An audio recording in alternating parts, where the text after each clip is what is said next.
Fala, nação atleticana, tudo bem com vocês? O meu nome é Luiz Fernando, eu sou advogado e jornalista, redator e colunista esportivo do jornal Espaço Público em São José dos Pinhais, autor do blog Coluna do Luiz e co-host do podcast no canal da Rádio Caldeirão.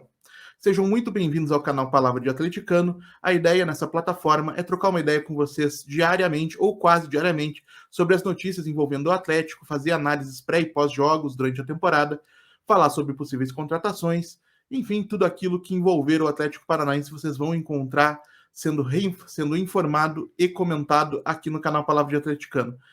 E logo depois da vinheta eu volto para falar sobre as notícias dessa terça-feira.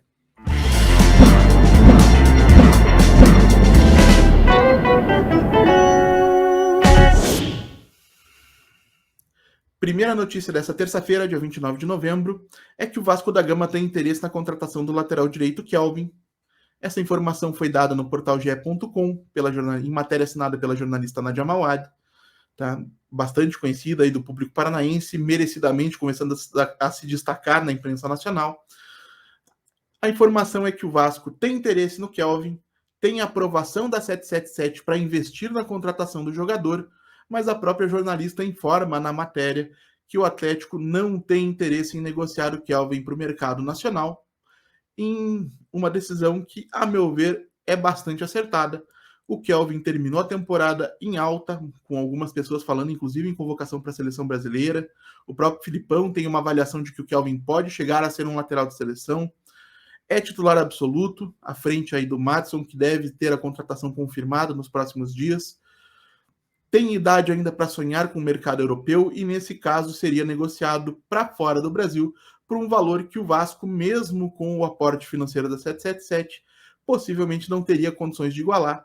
Então, a meu ver, uma decisão acertada da diretoria. Kelvin permanece no Atlético para 2023 e isso, de novo, muito bom. E falando em permanecer no Atlético, na última sexta-feira, o Vinícius Furlan, do portal e canal Threads TV, informou que o presidente do Atlético, Mário Celso Petralha, questionado sobre uma possível saída do Terans do Furacão, disse que se receber proposta, o que significa que ainda não recebeu, senão não existiria essa condicional, não negociará o jogador.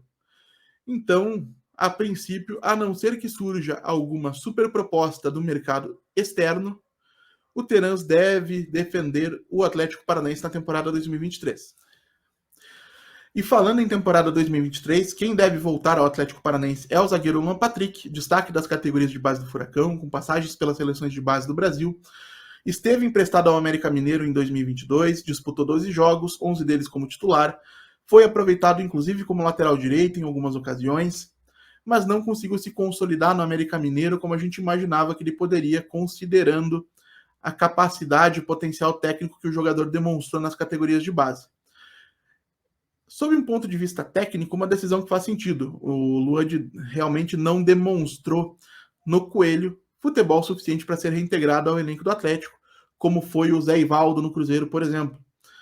Mas me preocupa um pouco que o Atlético esteja terceirizando a fase final de formação de um jogador sobre o qual pesavam tantas expectativas para outros clubes menores do Brasil. Eu preferiria ver o Luan, se desenvolvendo debaixo da asa do clube, eventualmente disputando o Campeonato Paranaense, em um ambiente que o Atlético pudesse controlar um pouco melhor.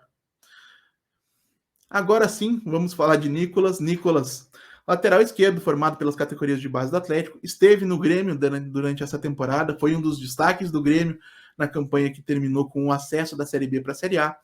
Marcou 2 gols, deu 10 assistências. O Grêmio gostaria de contar com o jogador em 2023, mas acabou ficando fora do páreo por conta da alta concorrência. Diversos clubes tinham interesse no Nicolas, entre eles o Corinthians e o Orlando City, da Major League Soccer.